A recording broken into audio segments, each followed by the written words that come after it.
Hello प्यारे बच्चों, आज हम कंप्लीट करने वाले हैं क्लास 8 चैप्टर नंबर 4 उसकी बाकी की बुक एक्सरसाइजेज। आज हमारा ये जो चैप्टर है वो कंप्लीट हो जाएगा, क्योंकि इससे पहले मैंने एक्सप्लेनेशन और इसके question answer, let us think and reflect वाला पार्ट और लेट अस लर्न वाला जो पार्ट है बुक एक्सरसाइज का वो ऑलरेडी अपलोड कर दिया है। आप मेरे चैनल पे जाके उन वीडियोस को देख के सारा चैप्टर जो है वो इजीली सीख सकते हो।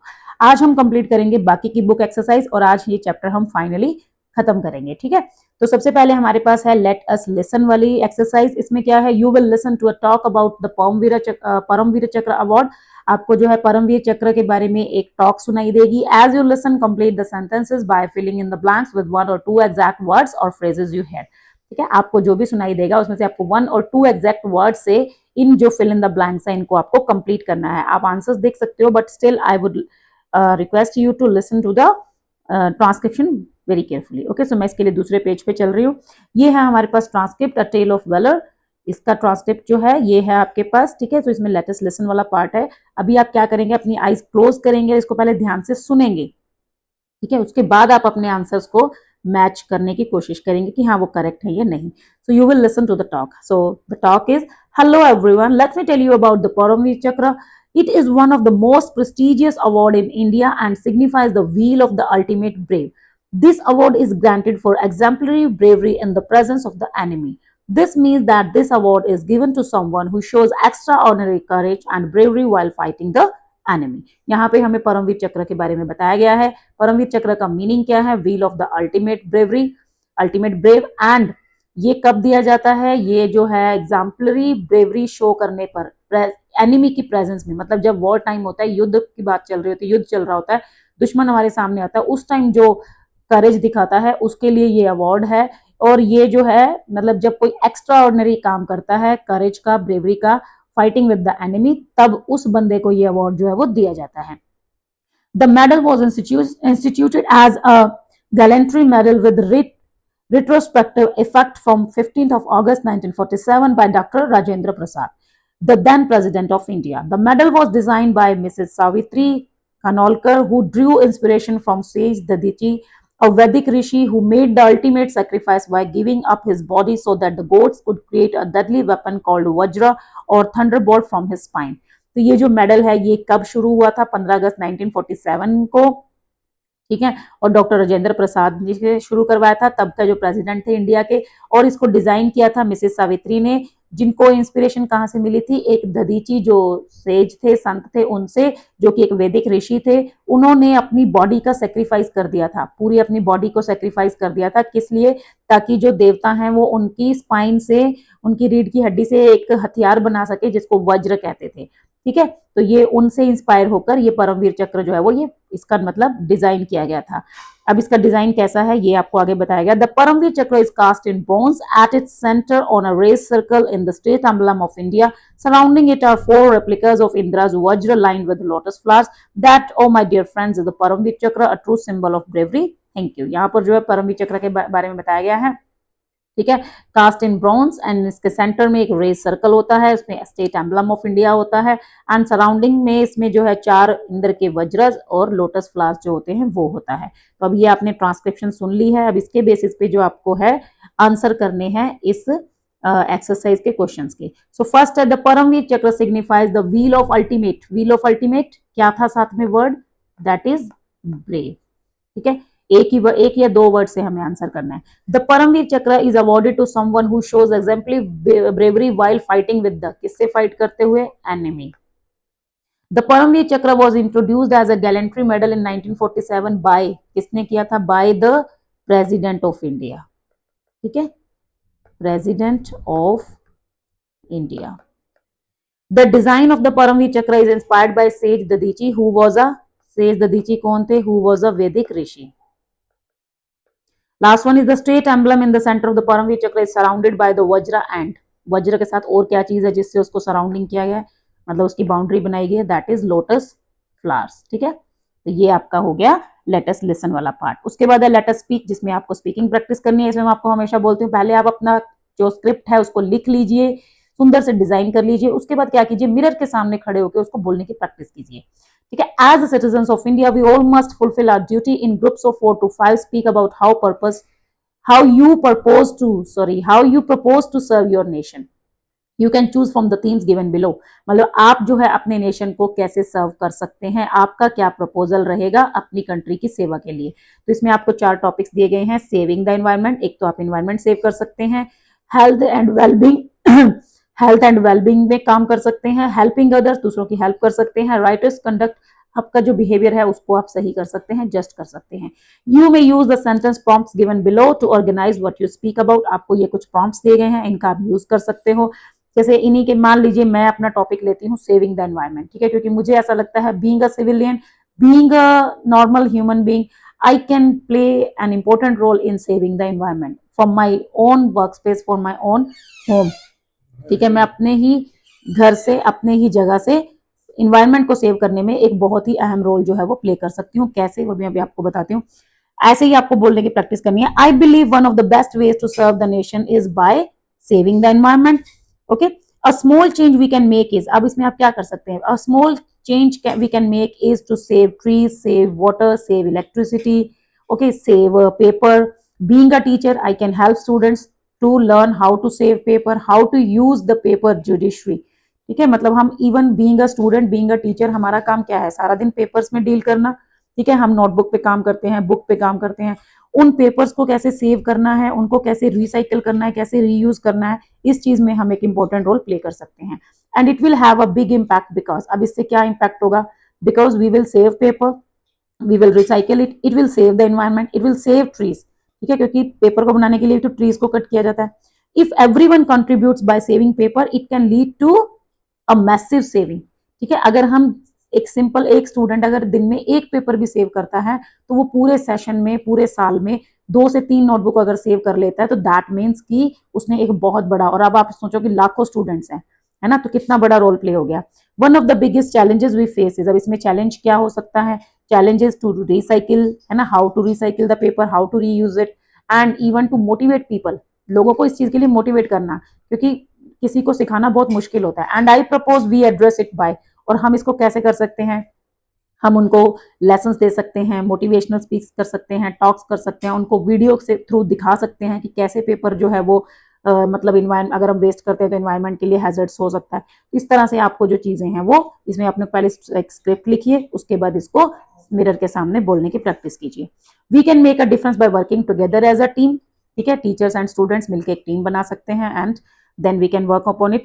Serving the nation is not just about big actions, even small efforts like saving a paper or saving a single glass of water matter, ठीक है। एक सिंगल अगर हम एक ग्लास ऑफ पानी भी बचाते हैं, तो भी हम एक बड़ा चेंज जो है वो दुनिया में ला सकते हैं। Even planting a single tree, ठीक है, एक पेड़ भी अगर हम अपनी लाइफ में लगाते हैं, तो अगर लाखों करोड़ों लोग हैं, सब एक एक पेड़ भी लगाएंगे, तो कितने पेड़ हो जाएंगे, ठीक है। सो इस तरह से आपको अपनी स्क्रिप्ट लिखनी है और उसको बोलने की प्रैक्टिस करनी है, ये आपकी स्पीकिंग स्किल के लिए है।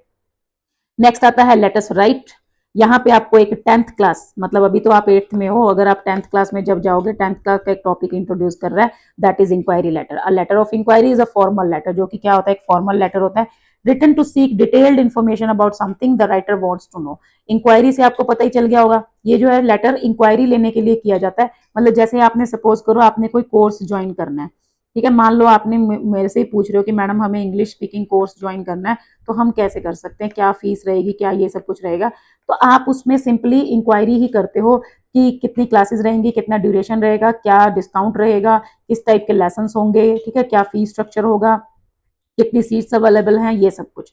So for example it can be use for joining a course join करने के लिए। कोई इवेंट, मान लीजिए हमने कोई इवेंट किया है, कोई भी हमने प्रोग्राम सेट किया, कोई प्रोग्राम प्लान कर रहे हैं, उस प्रोग्राम में आपको ज्वाइन करना है, ठीक है, तो अब आप उसके लिए पूछ सकते हो प्रोग्राम कब होगा, कहाँ होगा, ठीक है, कैसे हम उसमें पार्टिसिपेट कर सकते हैं, हमें लाना क्या होगा, कितनी फीस रहेगी, कितनी उसमें जो है रजिस्ट्रेशन चार्जेस रहेंगे, ये सब कुछ। Knowing the details about a trip, आपको ट्रिप पे जाना है, घूमने जाना है, ठीक है, आपको शिमला जाना है, शिलोंग जाना है, तो उसके लिए आप कर सकते हो प्लान, कितना खर्चा आएगा, पर हेड क्या चार्जेस हैं, होटल एंड लॉजिंग्स कैसे रहेंगे, ठीक है, कब डिपार्चर होगा, कब जो है अराइवल होगा, ये सब कुछ। The language use is formal, इसमें आपको फॉर्मल लैंग्वेज का यूज करना होता है, and specific with relevant queries, ठीक है। उसके बाद now write a letter of inquiry. Your school wishes to organize a visit to a memorial in your state, आपका जो स्कूल है वो आपको एक विजिट पे लेके जा रहा है। Write the letter to the incharge of that memorial, आपको जो है उस इंचार्ज, मतलब आपको मान लो रॉक गार्डन जाना है, अगर आप चंडीगढ़ रह रहे हो, आपको रॉक गार्डन जाना है। अब आपको रॉक गार्डन का जो जो मतलब वहाँ की अथॉरिटी है, इंचार्ज है, उसको लेटर लिखना है, उससे इन्फॉर्मेशन लेनी है कि कितना टाइम लगेगा, कितने बजे ओपन होता है, कितने बजे क्लोज होता है, ये सब कुछ। ठीक है, so write the letter to the incharge requesting for information regarding, आपको क्या क्या इन्फॉर्मेशन चाहिए, जैसे अवेलेबल डेट्स फॉर विजिट्स, किस दिन आप विजिट कर सकते हो। जैसे सपोज करो पंजाब में श्री अनंतपुर साहिब में विरासत खालसा एक नाम की जगह है, ठीक है, बहुत सुंदर प्लेस है, अगर उसको विजिट करना है तो वो मंडे को क्लोज रहता है। अब जैसे हमने अगर वहां पे ट्रिप प्लान करनी है तो हम सबसे पहले तो यही देखेंगे ना, मंडे को थोड़ी बच्चों को ले जाएंगे, मंडे को वो क्लोज रहता है। तो लेकिन ये हमें कैसे पता चलेगा, जब हम उनसे इंक्वायरी करेंगे, उनसे पूछेंगे। The duration of the tour, अब उसमें कितना टाइम लगता है, जैसे 3 से 4 घंटे का टाइम लगता है। एनी एंट्री फीस है या नहीं है, रॉक गार्डन में है, ठीक है, जैसे वहां पर नहीं थी, स्टूडेंट्स के लिए फ्री था।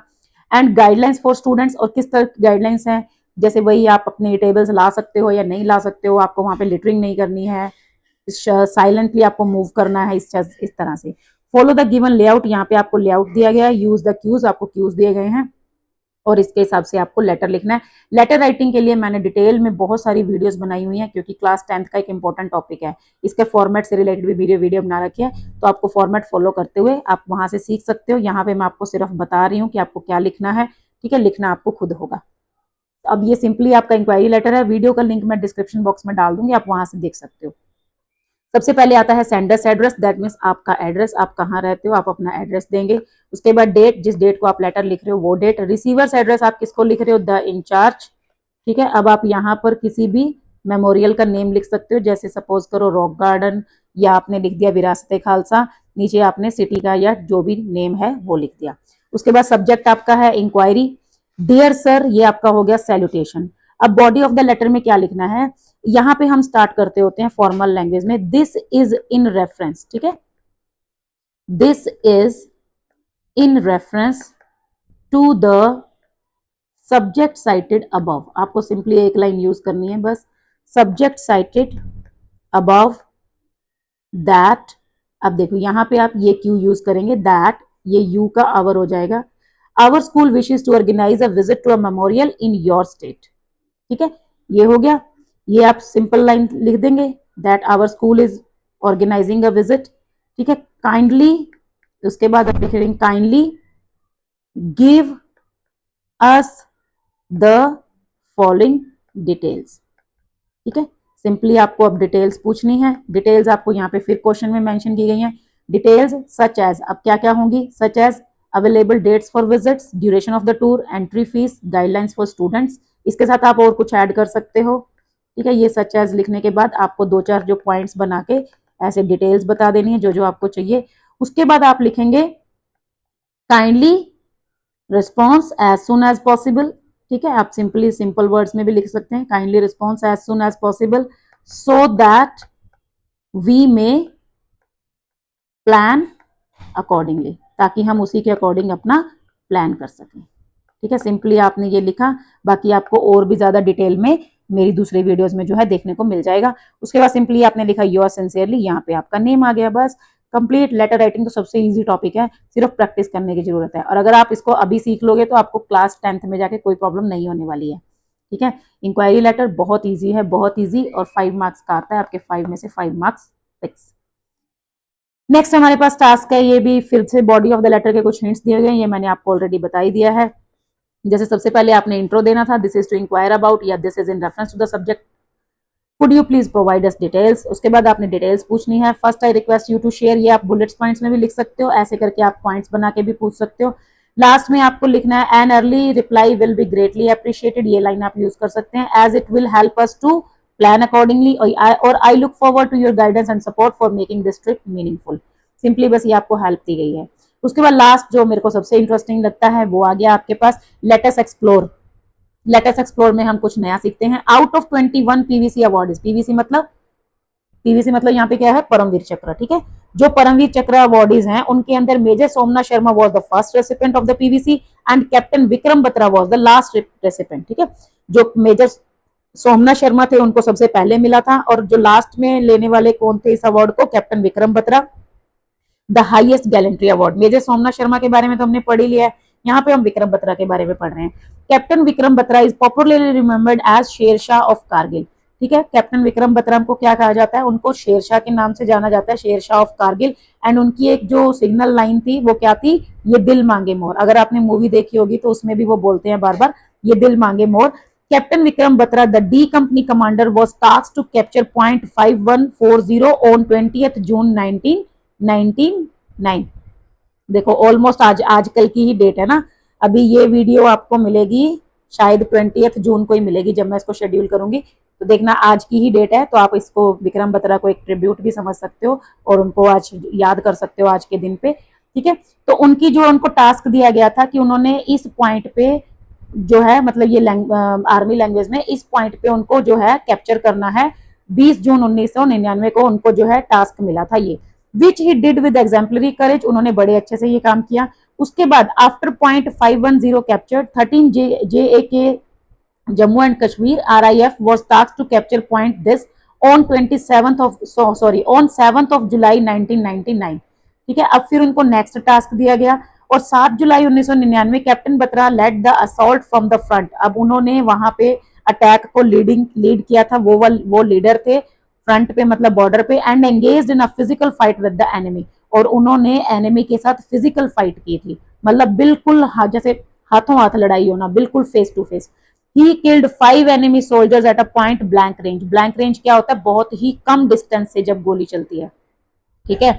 मतलब जब कोई उसको पॉइंट उनको लेना नहीं पड़ता, मतलब निशाना नहीं लगाना पड़ता, आप डायरेक्ट ऐसे गोली चला सकते हो। तो ही किल्ड 5 एनिमीज, उन्होंने 5 एनिमी सोल्जर्स को मारा था उस पॉइंट से, मतलब बहुत नजदीक से। And himself sustained serious injuries, और उनको बहुत सारी इंजरीज हुई थी। Despite his injuries, his dauntless determination inspired his men to clear the enemy from a dominating position. उनकी इसी मतलब डिटर्मिनेशन की वजह से उनके जो आदमी थे वो काफी इंस्पायर्ड हुए थे और उन्होंने उस पोजीशन को सक्सीड भी किया था। Later he come to his injuries, his fearless determination and leadership encourage his company man to avenge his death and finally captured point 4875।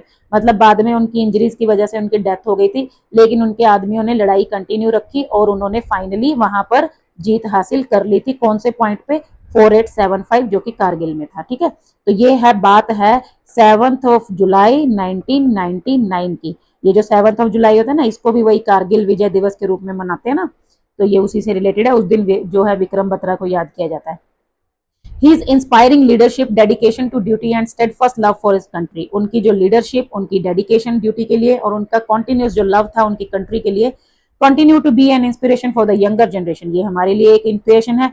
He attended the call of duty with absolute disregard for his personal safety। मतलब उन्होंने अपनी duty को अपनी personal safety से ऊपर रखा। He was awarded the Param Vir चक्र posthumously। मतलब उनको भी मरने के बाद उनकी याद में उनको परमवीर चक्र जो है वो दिया गया। गैलेंट्री अवार्ड्स इन इंडिया, यहाँ पे ये लेटेस्ट एक्सप्लोर है ना, तो विक्रम बत्रा के बारे में बताया गया। आप मूवी देख सकते हो शेरशाह, या फिर आप उनके बारे में गूगल पे या जैसे भी आप पढ़ सकते हो, वीडियोस देख सकते हो। अब यहाँ पे हमें 3 परम जो चक्र हैं गैलेंट्री अवार्ड्स के बारे में बता रहा है। In India are given, gallantry awards in India are given to military personnel sorry. तो ये जो है गैलेंट्री अवार्ड्स हैं, वीरता पुरस्कार हैं, ये जो है हमारे मिलिट्री वाले जो है पर्सोनल है, आदमी मतलब आर्मी मैन है, उनको दिया जाता है। And others for displaying extraordinary courage in the line of duty. ठीक है, जो कि करेज दिखाते हैं, जो वीरता से काम करते हैं। तो some of the gallantry awards are, सबसे पहला है परमवीर चक्र, सबसे हाईएस्ट है, ये मिलिट्री अवार्ड है। Awarded for the most conspicuous bravery in the presence of the enemy, जो कि युद्ध के टाइम पे जब एनिमी के सामने होता है तब जो है जो करेज दिखाता है उसको दिया जाता है। सेकंड आता है Mahavir Chakra, second highest military award, awarded और acts for acts of gallantry in the presence of the enemy, same है लेकिन थोड़ा उससे मतलब सेकंड नंबर पे आता है। उसके बाद है वीर चक्र, awarded for acts of gallantry in the presence of the enemy, ये जो है थर्ड नंबर पे आता है। मतलब जिस हिसाब से काम होगा उसी हिसाब से जो है परमवीर चक्र, महावीर चक्र, वीर चक्र जो है वो दिए जाते हैं। वैसे भाई परमवीर चक्र लेने के लिए तो मुझे लगता है मरना पड़ता है इंसान को, क्योंकि ज्यादातर जो है 21 में से शायद 19 बंदों को ये जो है मरने के बाद ही मिला है, 2 या 1 ही ऐसा है जिसको जीते जी मिला था। ठीक है, तो ये इसके लिए बहुत मेहनत करनी पड़ती है। उसके बाद आता है the Indian government has been steadfast in its initiatives to boost the representation of women in the Indian armed force. मतलब जो इंडियन आर्मी है, इंडियन गवर्नमेंट है, वो विमेन के रोल को भी इनहांस करने के लिए, एम्पावर करने के लिए इंडियन आर्म फोर्स में काम कर रही है। These women have been serving the nation selflessly. और ये जो औरतें हैं जिनका अभी हम नाम भी लेंगे, बहुत ही सेल्फलेसली और प्राइड के साथ इंडियन आर्मी में सर्विस दे रही हैं। Find out the key roles of women in the Indian army, आपको इंडियन आर्मी में जो विमेन के रोल्स हैं उनके बारे में बात करनी है, फाइंड आउट करना है। Share the information with your classmates. अब इसमें आप ना एक तो बात कर सकते हो गुंजन सक्सेना की। ये जो गुंजन सक्सेना है इनके ऊपर भी मूवी बनी हुई है। जो जानवी कपूर है ना, श्रीदेवी की बेटी, उसने उसमें रोल प्ले किया है। और इन्होंने क्या किया था, इन्होंने मतलब ये आई कांट एक्चुअली रिमेम्बर कि कारगिल में ही जो लड़ाई हुई थी उस टाइम पे, हालांकि ये ना इनकी रेगुलर जॉब नहीं थी, मतलब उस टाइम पे रेगुलर जो है वो मतलब अपॉइंटमेंट नहीं होती थी, डायरेक्टली कमीशन नहीं होता था, टेनर बेसिस पे रखा जाता था। तो ये थोड़े टाइम के लिए डेप्यूट हुई थी, लेकिन उस टाइम पे भी इन्होंने बहुत करेज के साथ जो है काम किया था। इन्होंने इवैक्यूएशन में रोल प्ले किया था, और ये हेलीकॉप्टर में जैसे जो होता है ना एयरफोर्स में, उसमें काम करते थे। तो इन्होंने जो जैसे बहुत सारे हमारी जो सोल्जर्स हैं घायल हैं उनको इवैक्यूएट करवाया, वहां से सेफली वहां से उठवाया। और उन्होंने जो डेड बॉडीज भी थी हमारे सोल्जर्स की, ताकि वो दुश्मनों के हाथ ना लगे, और काफी सारी जो डेड बॉडीज थी वो भी वहां से इवैक्यूएट करवाई थी। इस चीज में इनका मेजर रोल था। तो आप इनकी मूवी देख के या इनके बारे में पढ़ के और ज्यादा इनके बारे में जान सकते हो। इसके अलावा अगर मैं आपसे बात करूं तो अभी जो रिसेंट बिल्कुल एग्जाम्पल है ऑपरेशन सिंदूर, ठीक है, जो अभी पहलगाम में जो अटैक हुआ था उससे रिलेटेड जो बाद में उसका हमने रिप्लाई दिया है ऑपरेशन सिंदूर के नाम से। उसमें आपने देखा होगा दो जो विमेन थी आर्मी ऑफिसर्स, वो काफी ज्यादा ट्रोल हुई थी। एक है सोफिया कुरैशी और एक है व्योमिका सिंह, ठीक है। Colonel Sofia Qureshi and wing commander Vyomika Singh, इन दोनों ने भी अपना मेजर रोल जो है वो प्ले किया है। जैसे उसमें काफी सारे मीम्स भी बने थे, है ना, कि उन्होंने बोला था टेररिस्ट ने कि मोदी को जाके बता देना, है ना, तो वो कह रहा था ना कि बेटियां ही जवाब देंगी, है ना, तो वही चीज है। तो ये बेटियां ही हैं भारत की जिन्होंने इतना जो है नोटवर्दी काम किया है। तो इनके बारे में आपको पढ़ना है, और यही इन्फॉर्मेशन जो फिर आपको क्लास में अपने टीचर के सामने अपने क्लासमेट्स के साथ शेयर करके अपना इंप्रेशन जमाना है, ठीक है। तो पढ़ के जाना, अच्छा ही लगेगा सबको। लास्ट पे हम आ गए हैं, लास्ट वाले टास्क पे, आई थिंक लास्ट है, हाँ लास्ट ही है। बिरसा मुंडा। अब यहाँ पे ये जो है हम बिरसा मुंडा के बारे में पढ़ रहे हैं। ये कोई आर्मी ऑफिसर नहीं थे, ये एक ट्राइबल मतलब ट्राइबल पर्सन थे, जो जिसको बोलते हैं ना जनजातीय है, जैसे जो वो जंगलों वगैरह में रहते हैं, है ना, वैसा कुछ आपके सामने एक पिक्चर आएगी। A saga of courage and sacrifice. अब उन्होंने भी नोटवर्दी काम किया है, ठीक है। सागा मतलब लॉन्ग सीरीज, मतलब जिन्होंने लगातार काम किया है, कोई एक काम नहीं, हजारों काम किए हैं। Birsa Munda revered tribal freedom fighter, ठीक है, ट्राइबल फ्रीडम फाइटर थे, स्पिरिचुअल लीडर थे, फोक हीरो थे, belong to the Munda tribe, जिनको मुंडा ट्राइब के साथ मतलब वो बिलोंग करते थे, मुंडा प्रजाति के साथ। Celebrated as a valiant warrior and a charismatic figure, मतलब एक वंडरफुल फिगर हैं वो, एक बहुत ही ज्यादा उनको मतलब लोग जो है उनको रिस्पेक्ट करते हैं, उनको याद करते हैं। He emerged as a powerful symbol of tribal resistance against British colonial rule. Among the people of Jharkhand, Jharkhand के जो लोग हैं उनमें he is affectionately known as धरती बाबा, मतलब धरती आबा के नाम से उनको जानते हैं, father of the land, and is honoured as a divine figure for his selfless dedication to his people, ठीक है, उनकी काफी जो ऑनर किया जाता है। अब कमेमोरेटिव स्टैंप, ये एक स्टैंप की आप पिक्चर देख रहे हो, ठीक है, उनकी याद में एक स्टैंप लॉन्च की गई थी, डिजाइंड बाय श्री शंख Samantha, captures is powerful presence, जिसमें उनकी पावरफुल प्रेजेंस दिखाई गई है। इट फीचर्स, अब इसमें क्या दिखाया गया, Birsa Munda addressing is followers, कि वो अपने फॉलोअर्स को एड्रेस कर रहे हैं। देखो आप उनका गेस्चर देख सकते हो ना, कैसे उन्होंने हाथ ऐसे मतलब जैसे लोगों को मोटिवेट कर रहे हैं, और एक हाथ में कोई हथियार पकड़ा हुआ है, ठीक है। तो ये क्या दिखा रहा है, addressing is, it features Birsa Munda addressing is followers with the determined expression that reflects his unwavering vision of tribal unity, empowerment, and self-governance. This stamp serves as a lasting tribute to his pivotal role in India's freedom struggle and his relentless commitment to protecting tribal rights. ठीक है, ये उनके जो जो उन्होंने काम किए थे उनकी एक मतलब उनको एक ट्रिब्यूट देने के लिए ये जो स्टैंप है वो बनाई गई है। तो ये आपको एक सोर्स दिया गया है, इस पे जाके आप बिरसा मुंडा के बारे में भी पढ़ सकते हो। अब देखो आपको कितने कितने बंदों के बारे में पढ़ना है, गुंजन सक्सेना, सोफिया कुरैशी, वोमिका सिंह, ऑपरेशन सिंदूर, है ना, विक्रम बत्रा, ये सारे गैलेंट्री अवार्ड्स और बिरसा मुंडा। इसके अलावा आपको क्या करना है, make a list of the patriotic songs in any language. आपको जो देशभक्ति के सॉन्ग्स हैं अपने रीजन के, उनकी एक लिस्ट बनानी है, आप उसको क्लास में सुना भी सकते हो। तो ये देखो लेटस एक्सप्लोर वाले में हम कुछ नया कुछ इंटरेस्टिंग सीखते हैं, तो ये एक्सरसाइज तो भाई जरूर किया करो, ठीक है।